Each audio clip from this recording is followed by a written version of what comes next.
Following on from the previous video, we were doing the interest rate of a bank, and we got to this stage here where in nature this thing appears a lot in nature. Well, if this thing appears in nature, then the number e will appear in nature. So in this video we're going to try and understand why e equals this thing here. So let's look at the graph. 2 to the power of x. So 2 to the power of x, 2 to the power of x will look something like this. 3 to the power of x will look something like this.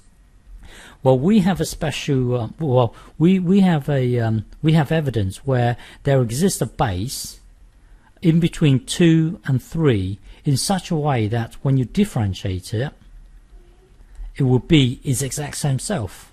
It would be its exact same self. So there's a base here. We just don't know what it is.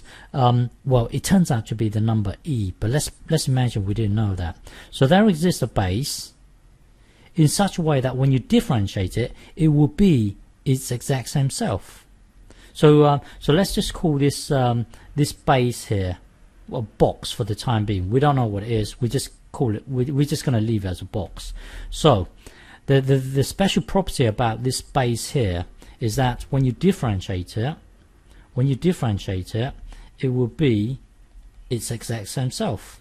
It will be its exact same self. So so this is at the moment is y equals box to the power of x. But when you differentiate it, the gradient graph will look exactly the same. It's because it's its exact same self. Now the gradient, what is the gradient right here when x equals 0? When x equals 0, what is the gradient here? So if you want to know the gradient right here, you would have to differentiate this.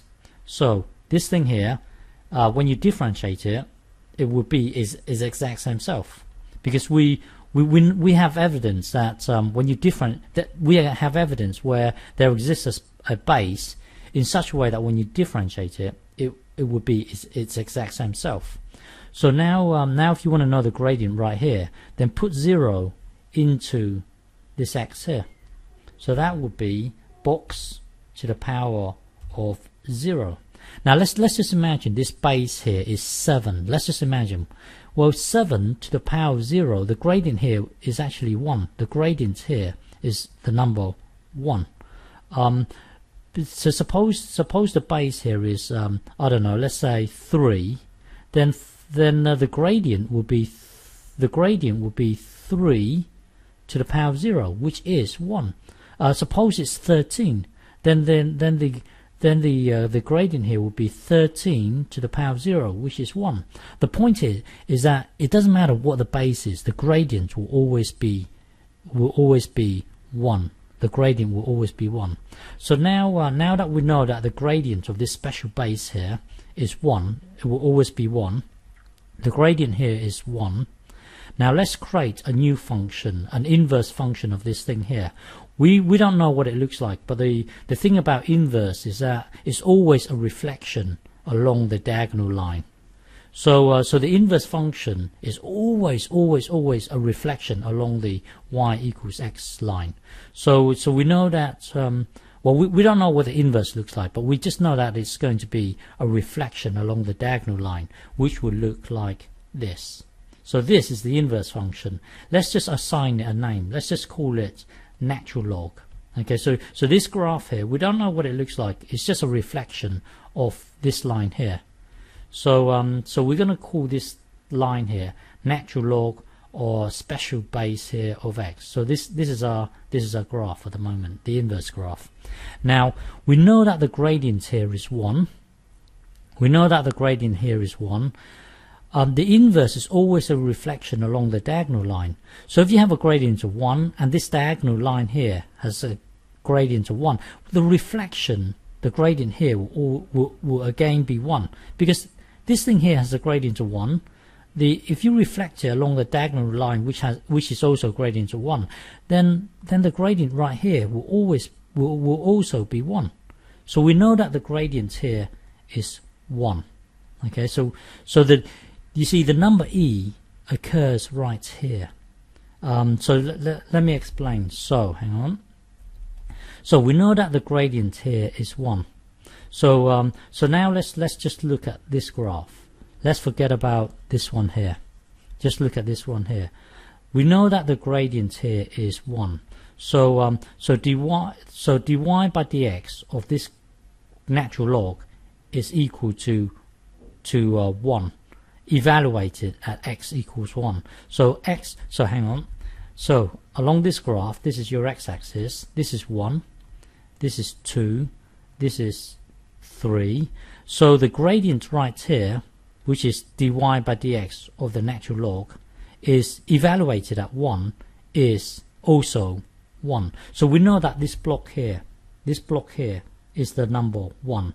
Later on, we're going to put this number 1 into this block, because this is saying the gradient graph, the gradient of the natural log is evaluated at x equals 1 is also 1. So the steepness is 1, evaluated at 1. Okay, so we know that this block here is 1. We know this block here is 1. So now let's find the derivative of this using a different method, because at the moment we know that this has a gradient of 1 just because it's a reflection along here, just because it's a reflection. But now we're going to use a different method to obtain this, and then we can set the two to be the same. By using this method, we know it's 1. We know it's 1, and then later on we're going to use a different method to obtain this. Well, let's set up a triangle. So let's try and find the derivative of the natural log using first principles. So we know this is 1. Let's call this distance here h. So this point here will be 1 plus h. This height here, well, if you want to know the height, then put the 1 into here. So that would be natural log of 1 plus h, take away natural log of 1 divided by the width, which is h here, and then take the limit as h tends to 0. So this is us using first principles. So let me remind you, if I were to give you y equals x squared and ask you to find the derivative, you would set up 2 points. This is x plus h. And then you would get this height, which is this thing here, and then divided by the across, which is h, and then take the limit as h tends to 0. I'm expecting you to know this, so this you should be familiar with this. So up here we're just using the same technique. We would set up a point here, which happens to be 1. Down here, it doesn't matter where you start.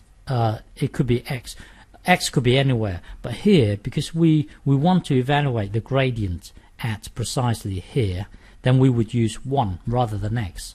So now set up 2 points.